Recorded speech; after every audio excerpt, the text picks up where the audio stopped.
Are दिया हुआ है, ये इस डिस्क का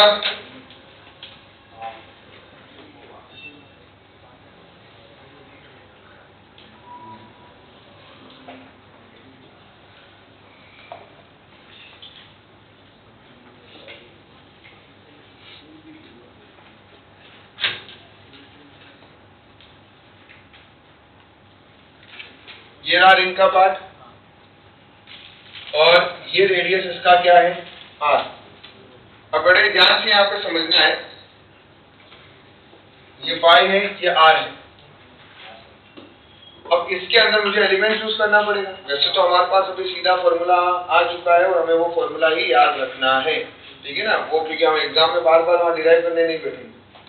तो अब इसमें हम क्या करते हैं, छोटा सा एलिमेंट लेते हैं।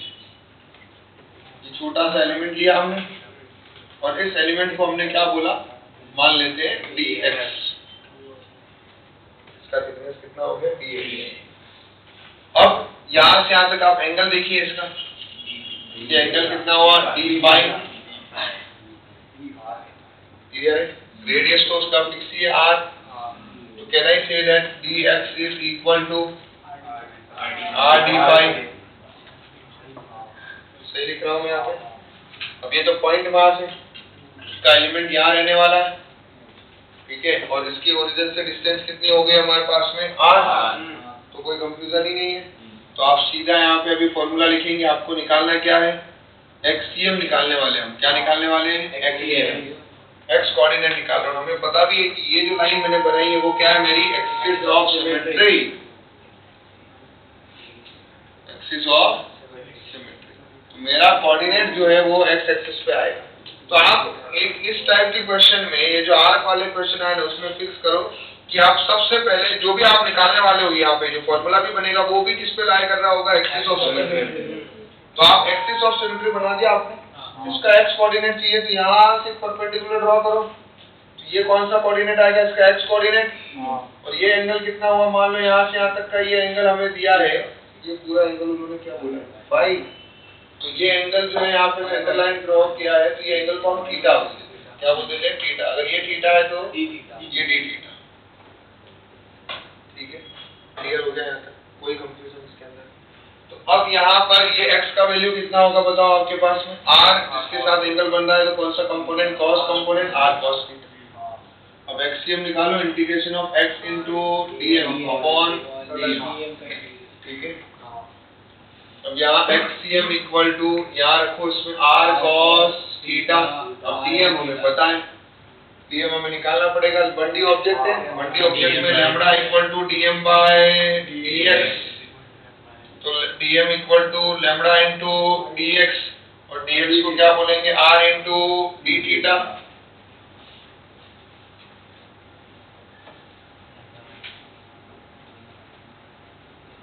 अपॉन, बरोबर।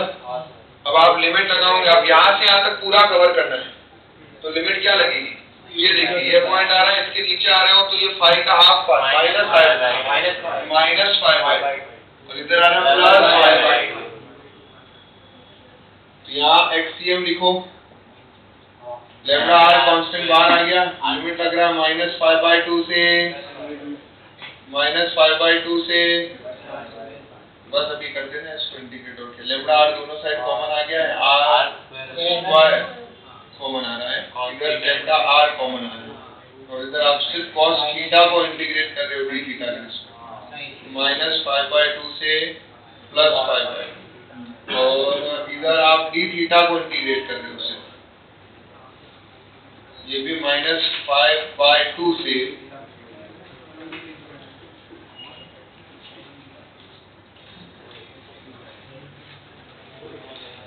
प्लस का 5/2, इंटीग्रेट करो, सॉल्व करो, और एक्ससीएम का एक फॉर्मूला बन के रेडी हो। क्या आ रहा है, 2r sin,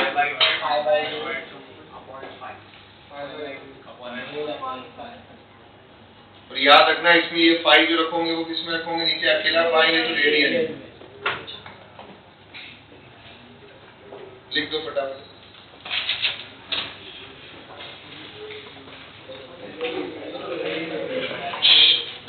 बेटा हमारे पास, शांति से बैठना है चुपचाप, बिल्कुल टाइम नहीं।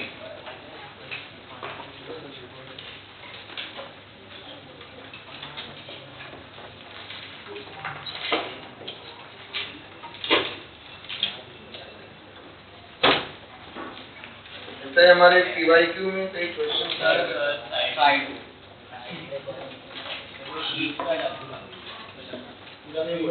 हाँ वो शी उसमें से वो उसमें कुछ ए का उसमें भी प्रिंटिंग एरर था, ये लिख दिया एरिया था, वो एरिया नहीं था, वो ये हाँ सर वो रेडियस 45 वाला क्वेश्चन एक बार देख लेंगे। ये होने के बाद PYQ का 45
के रेफरेंस के लिए एक बार मेंस का PYQ 45 इसी के नीचे कर लेते हैं, ये थोड़ा आपको याद है क्योंकि वहां गलती होने के चांस है।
सिर्फ आपको इतना सा पार्ट देखना है, इसका आपको क्या निकालना है।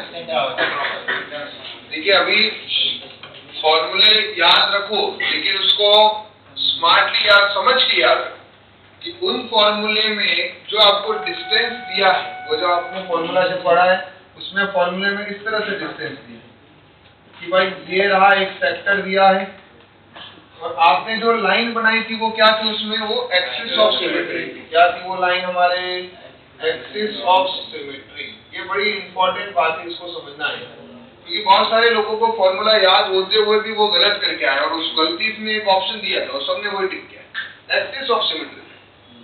यहाँ ये सेंटर ऑफ मास लोकेट हो रहा है और ओरिजिन से वो एक्सिस ऑफ सिमेट्री की लाइन पे जो सेंटर ऑफ मास है उसकी डिस्टेंस दिया है, और वो आरसीएम हमें सेक्टर में कितना दिया हुआ है, डिस्टेंस कितना दिया है बताओ, वो फॉर्मूले से डिस्टेंस बताओ कितना आ रहा है, 4r by 3 theta sin theta। Sir वो डिस्क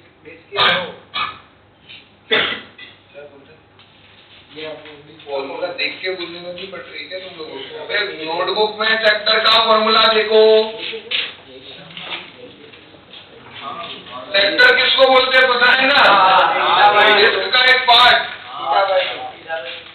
क्या है फॉर्मूला, अरे यार गजब हुआ यार।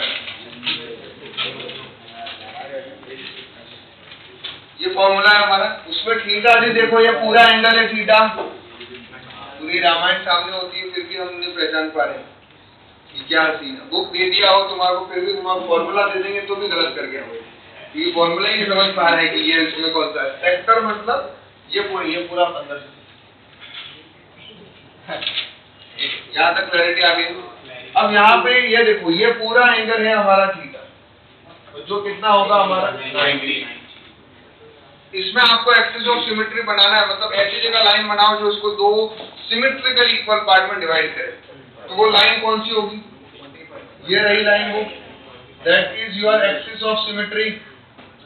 और यहाँ पे कहीं सेंटर ऑफ मास लोकेट हो रहा है, और ये डिस्टेंस जो है वो आरसी, समझ में आ रहा है, ये डिस्टेंस वो आरसी है जो हम लोगों को फॉर्मूले से बना, और वो क्या है 4, इनका रेडियस स्मॉल आर दिया हुआ है 3,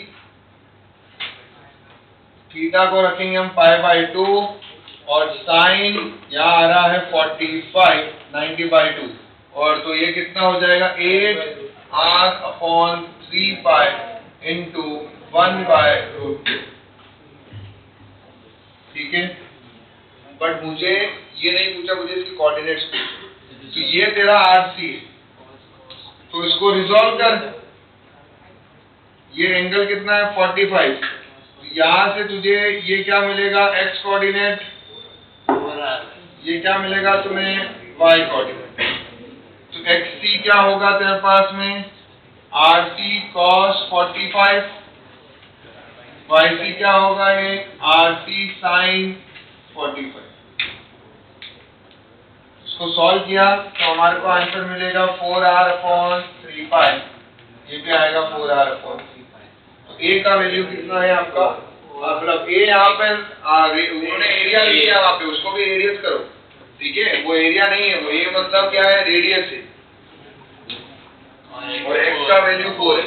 ठीक है, तो ये हमारा मेंस का PYQ 45 जो है हमने कवर किया है, और ये आया था हमारा 2021 के लिए। चलिए, ये लिखने के बाद, ये रफ्तार में लिखने के बाद अब हम करेंगे अगला क्वेश्चन हमारे शीट का। आर्यन बोल रहा था कि बहुत ही इजी क्वेश्चन है, फटाफट 2 मिनट में हो जाएगा, 15 16 दोनों एक झटके में कर लूँ, और इजी है। तो आर्यन फटाफट हो गया, कर लिया अभी, बोर्ड पे करने के लिए बोल रहे हैं, तो आ जा, चल। चेतन ने बोल रहा है मैं बोर्ड पे करूंगा, अरे आजा आजा बोर्ड पे कर ले यार एक बार। चलिए अगला question,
CO LM next week तक चालू हो जाएगा। तो तेरे को इतनी जल्दी नेक्स्ट वीक के टेस्ट में जितना हुआ होगा उतना है। टेस्ट पेपर कौन बनाने वाले?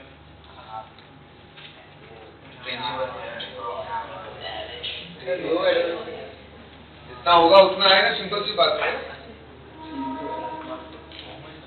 मैं तो चाहता हूँ जल्दी हो, लेकिन उसके लिए आपका खुद का चाहना भी जरूरी है।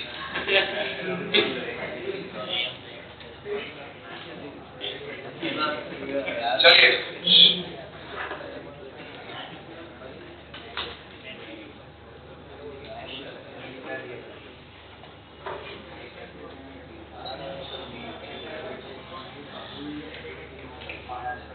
चलिए अभी इस वाले क्वेश्चन के अंदर आपको क्या दिया हुआ है देखो।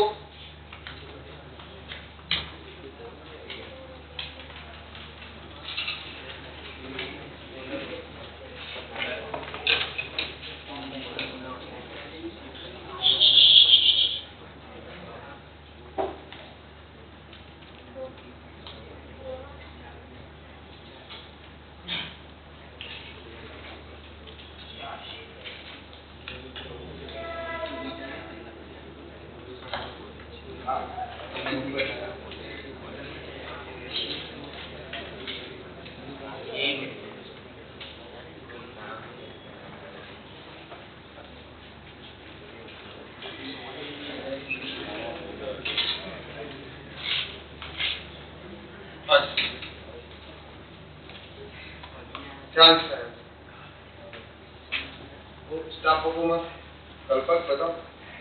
आंसर दिए सोचते सोचते तो हमारे पवन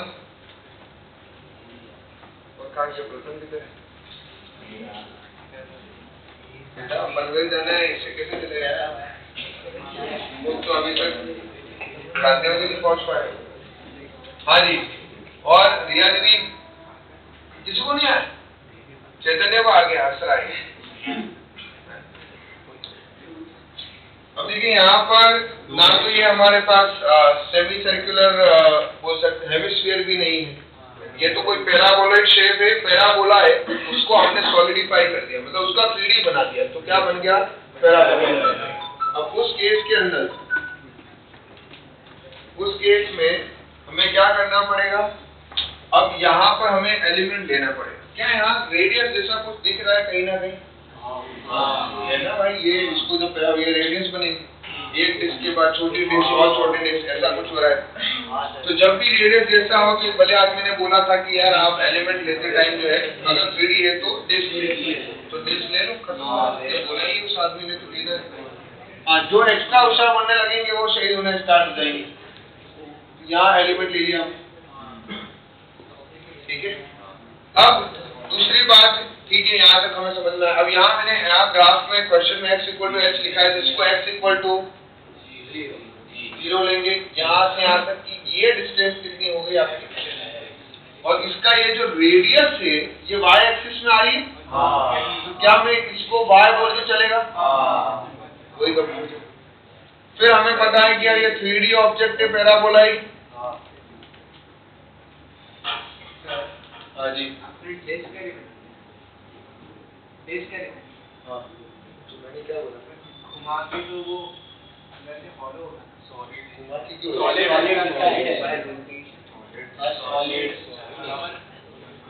मतलब ये ऐसा नहीं है, खाली नहीं भरा हुआ है। मेरी गलती है।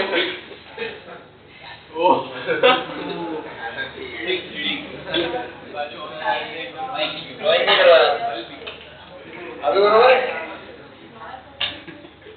अरे भाई बोला है ना उन्होंने कि सॉलिड जनरेटेड बाय, मतलब आपको पूरा अंदर से उसको सॉलिडिफाई करना है, अंदर से कुछ खाली नहीं रखना है, होलो नहीं रखना है, ठीक है। यहाँ तक क्लियर हो गया? अभी 3D ऑब्जेक्ट है, इसमें तो कोई कंफ्यूजन नहीं है। 3D ऑब्जेक्ट के अंदर अगर आपको मास डेंसिटी गिवन है तो आप क्या लेते हो? Rho equal to dm by dv, ठीक है। तो अब यहाँ पर एलिमेंट की बात करते हैं। dm क्या हो गया? Mass of element. तो यहाँ पर dm अपॉन एलिमेंट का वॉल्यूम लिखना है, तो एलिमेंट का वॉल्यूम क्या होगा? हाँ, ये अब कितना होगा यहाँ से dx, क्या हो जाएगा, पाई इंटू रेडियस जो है y है तो pi y square into dx। तो मजे से प्यार से dm निकाला, rho pi y square into dx। dm मिल गया, हम खुश थे एकदम बढ़िया से। फिर अभी मुझे पता है कि यार डिस्क का अभी यहाँ पे हमें निकालना है, ये भी पता है कि ये जो एक्स एक्सिस है वो एक्सिस ऑफ सिमेट्री है। अरे आया ना, एक्सिस ऑफ सिमेट्री मतलब सीधा अभी मुझे सिर्फ एक ही चीज फाइंड करना है, वो है एक्सियम। एक्सियम फाइंड कर रहा हूँ, इंटीग्रेशन ऑफ एक्स कोऑर्डिनेट चाहिए, लेकिन वो जो कोऑर्डिनेट हमें लेना है वो एलिमेंट के सेंटर ऑफ मास से ओरिजिन की डिस्टेंस लेंगे। किसकी? एलिमेंट के सेंटर ऑफ मास से ओरिजिन की। तो ये डिस्क एलिमेंट है और इसका सेंटर ऑफ मास तो यही होने वाला है। और यहाँ से यहाँ तक का डिस्टेंस कितना है, खत्म, game over, into dm upon d। लेकिन हम देख रहे थे यहाँ पे तो हमें रियलाइज हुआ कि यार x को dm के रिस्पेक्ट में इंटीग्रेट कर नहीं सकते हैं, तो पहले एक बार सब्स्टिट्यूट करते हैं dm को।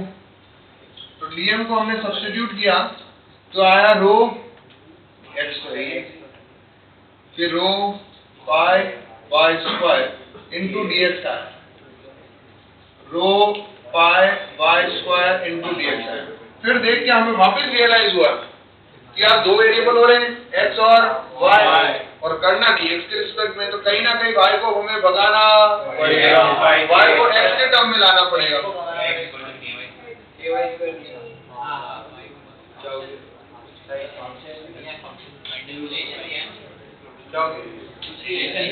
सही बोल रहा हूँ ना, x के रिस्पेक्ट में कर रहे हैं तो y को इन टर्म्स ऑफ x लाना पड़ेगा। अब y को इन टर्म्स ऑफ x कैसे लेके आए, और रिलेशन दिया हुआ है। यस, ये इस क्वेश्चन में सबसे इजी बात है कि इसमें रिलेशन हमें सीधा दिया हुआ है। तो फ्रॉम दैट रिलेशन हम क्या करेंगे, सब्स्टिट्यूट कर लेते हैं और x की लिमिट भी लगा देंगे 0 से लेकर h। और हम सब लोगों को पता है कि हम y स्क्वायर को फ्रॉम दैट रिलेशन लिख सकते हैं x बाय a। अब यहाँ पे एक्सियम इक्वल टू 0 से लेकर h, x रो पाई वाई स्क्वायर को बढ़िया से लिखा x बाय k dx। फिर वापिस से रो पाई x बाय k, ये भी बाहर कांस्टेंट उड़ा है और 0 से h, रो पाई k से रो पाई k कैंसिल। अब इंटीग्रेट कर दिया बढ़िया से तो आया x क्यूब बाय 3, इधर आ रहा है x स्क्वायर बाय 2 और लिमिट लग रही है 0 से लेकर h तक। सब्स्टिट्यूट करते गए बढ़िया तरीके से, वैल्यू 2/3 और आ रहा है h। सॉर्टेड है जीवन, तो ये लिख ही दिया है तो अभी अगला वाला भी कर ही देना। कर दोगे क्या, होमवर्क दे दी क्या? ट्राई करके आना, थोड़ा दिमाग लगाना, आराम से, इजी है। पर यार गूगल की हेल्प मत लेना यार, तुम वहीं से करके आ रहे हो।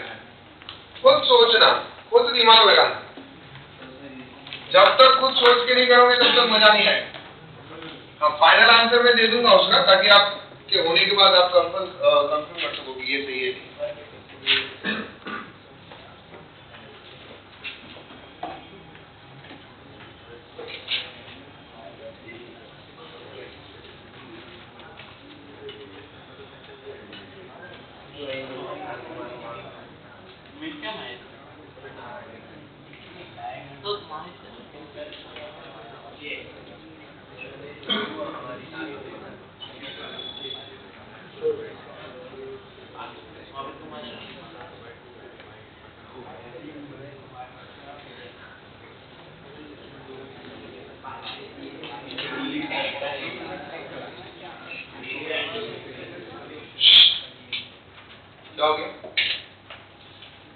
डाउट है तो फिर इसको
डन? अरे क्या हो गया प्रथम सिखाने का मन कर रहा है, बोर्ड पे सिखाने का मन कर रहा है, तो फिर क्या कर रहा है? क्या पूछ रहा है? किसका? नेक्स्ट वाले का। तो भाई वो तो मुझे पूछना है, प्रथम के पास में भी है क्या? हाँ? तो पर मैं भी उसका गलत हूँ, सही आंसर किसके पास है? तो फिर उसको भी पूछना है।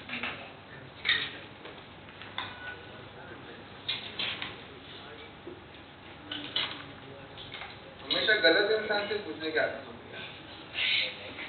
कल को अगर लड़की को जाके पूछना है कि मैं तुम्हें पसंद हो या नहीं, तो उसको पूछेगा या उसके दूर दूर दूर दूर की रिश्तेदार की बहन को जाके पूछेगा? बहन को जाके वो हाँ कर दे तो बढ़िया है कि चलो वो नहीं तो यही सही है। आदि गलत चल रहा है।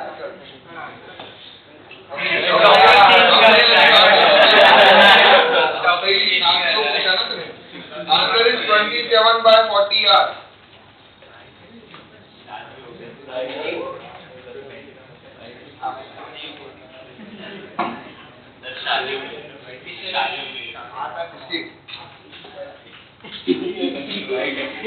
नहीं भाई मेरे को मतलब वो मुझे एग्जाम्पल दे दो तो भाई कल के का भी स्मार्ट आदमी है, कल का तो अभी क्या है हो गया होगा डेट अब तक कल हो गया ही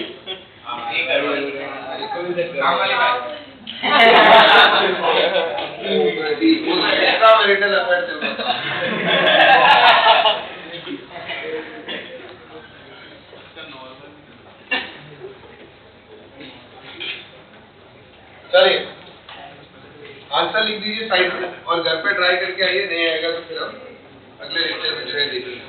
चलो अगला हमारा मुद्दा है, नेक्स्ट हेडिंग डालेंगे, आप देख भी पा रहे होंगे उसके 16 के नीचे अगला हेडिंग क्या लिख रहा है आपको, motion of centre of mass. तो हेडिंग डालना है motion of centre of mass. अगला हेडिंग क्या है हमारा, motion of centre of mass. इसमें फर्स्ट हेडिंग डालना है displacement of centre of mass.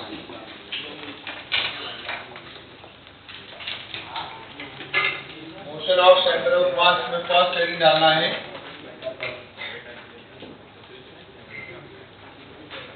Displacement of centre of mass.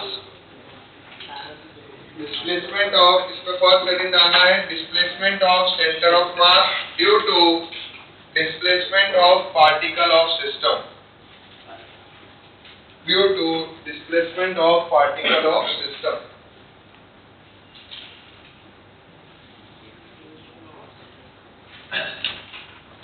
Due to displacement of particle of system, particles of system। ठीक है, अब देखिए क्या हो रहा है यहाँ पे, बड़े ध्यान से हम समझते हैं।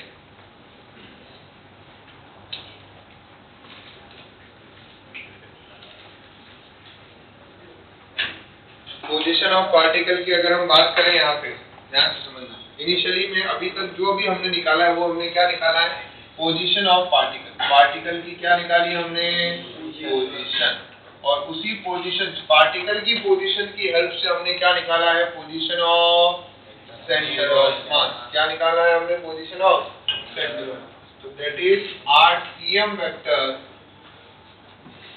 Is equal to M1 R1 vector plus M2 R2 vector plus M3 R3 vector up to Mn Rn vector divide bye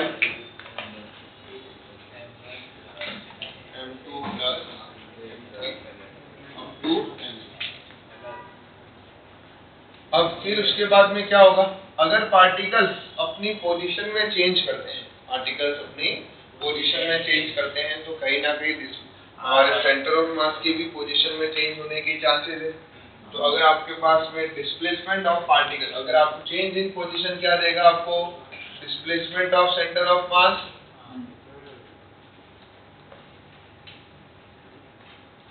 which is delta R CM, और वो क्या होगा m1 पार्टिकल 1 का डिस्प्लेसमेंट, m2 पार्टिकल 2 का displacement up to mn particle n का displacement divide by total मास।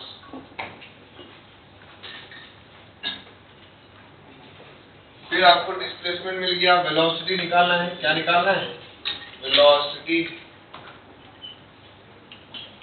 तो velocity of centre of मास कैसे मिलेगा? अगर इसी डिस्प्लेसमेंट को अपने टाइम के रिस्पेक्ट में क्या कर दिया, डिफरेंशिएट, तो जहां जहां डिस्प्लेसमेंट दिख रहे हैं वहां वहां कौन आ जाएगा? Velocity of particle 1 m2 into velocity of particle 2 up to mn into vn divide by total mass।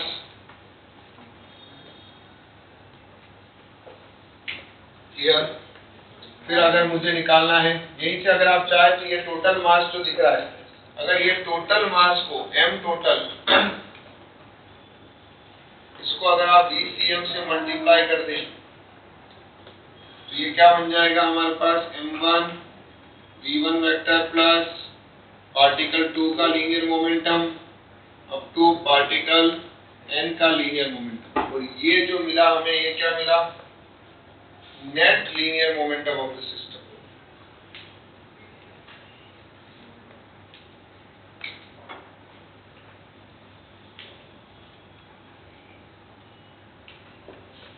ठीक है, फिर हमें निकालना है एक्सेलरेशन ऑफ द सिस्टम। क्या निकालना है हमें? Acceleration of the system.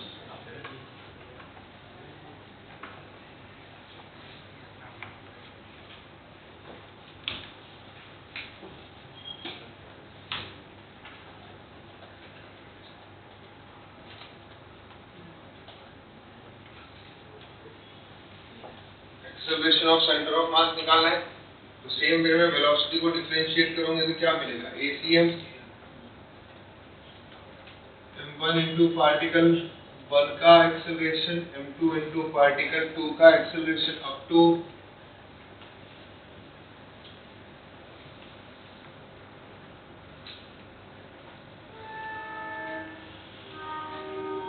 वापिस से अगर टोटल मास को इधर मल्टीप्लाई कर दोगे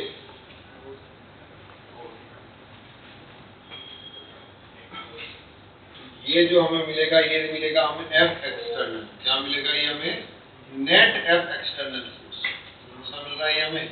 नेट एक्सटर्नल फोर्स। तो हमेशा याद रखो सेंटर ऑफ मास पे, बॉडी के सेंटर ऑफ मास पे कौन सा फोर्स लग रहा होता है? नेट फोर्स लग रहा होता है। क्या लग रहा होता है? नेट एक्सटर्नल फोर्स लग रहा होता है। क्या लग रहा है? External force. मतलब सेंटर ऑफ मास के एक्सेलरेशन में इंटरनल फोर्स का कोई रोल नहीं है। सेंटर ऑफ मास के एक्सेलरेशन में इंटरनल फोर्स का कोई रोल नहीं है। अगर सिस्टम में कोई एक्सटर्नल फोर्स नहीं लग रहा है तो सेंटर ऑफ मास आपका एक्सेलरेट नहीं होगा। समझ में आया? तो लिखो, फिर एक नोट लिखेंगे।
हो गया लिख के?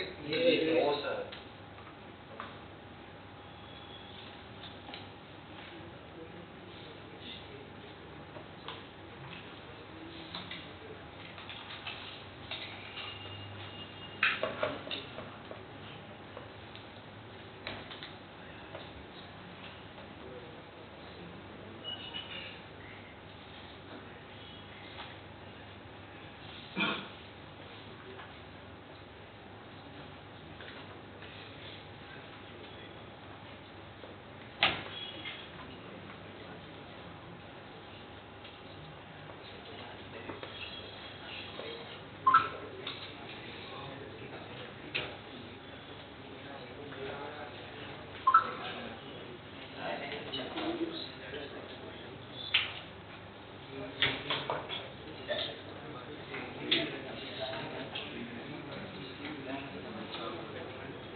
कोई बढ़िया लाइन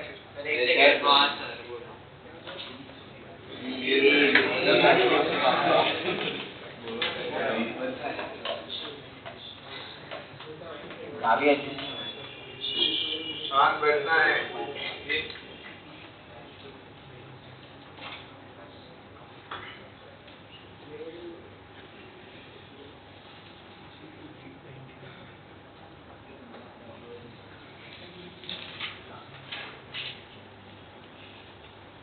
देखिए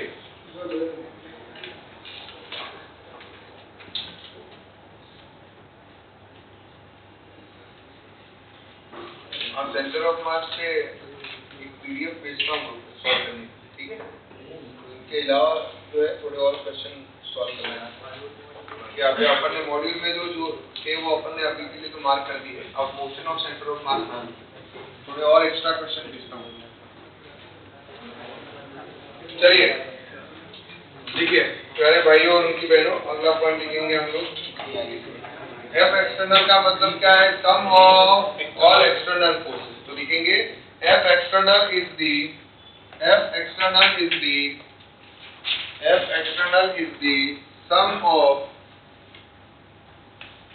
सम of external forces acting on the system. Sum of external forces acting on the system.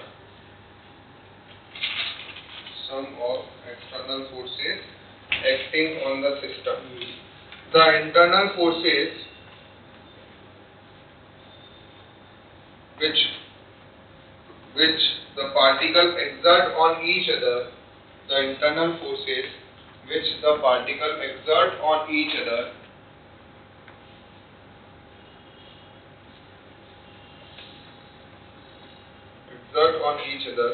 play absolutely no role in the motion of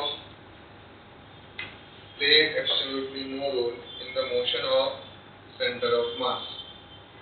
Play absolutely no role in the motion of center of mass. ठीक है?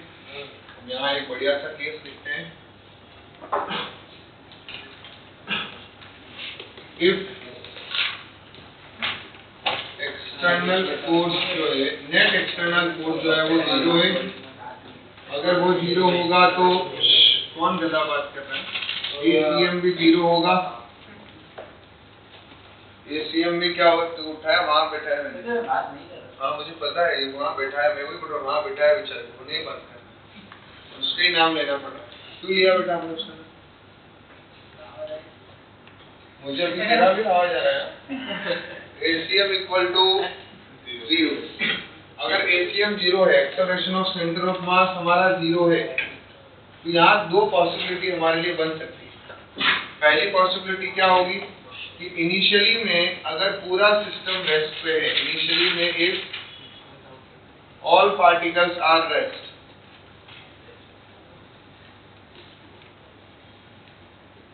अगर initially में सारे particle rest पे है तो उस case में हमारा सेंटर ऑफ मास भी रेस्ट पे होगा। तो उस केस में अगर इनिशियल वेलोसिटी VCM भी जीरो है तो फाइनल भी जीरो होने वाली, क्योंकि एक्सेलरेशन जीरो। अगर VCM जीरो है तो मैं आपसे अगर पूछूं डेल्टा RCM, डेल्टा R मतलब displacement of centre of mass, displacement of centre of मास भी क्या होगा 0, क्योंकि BCM 0 है। तो इसका मतलब सेंटर ऑफ मास की पोजीशन में कोई शिफ्ट होने वाला नहीं है। अगर इनिशियली में पार्टिकल्स मोशन में है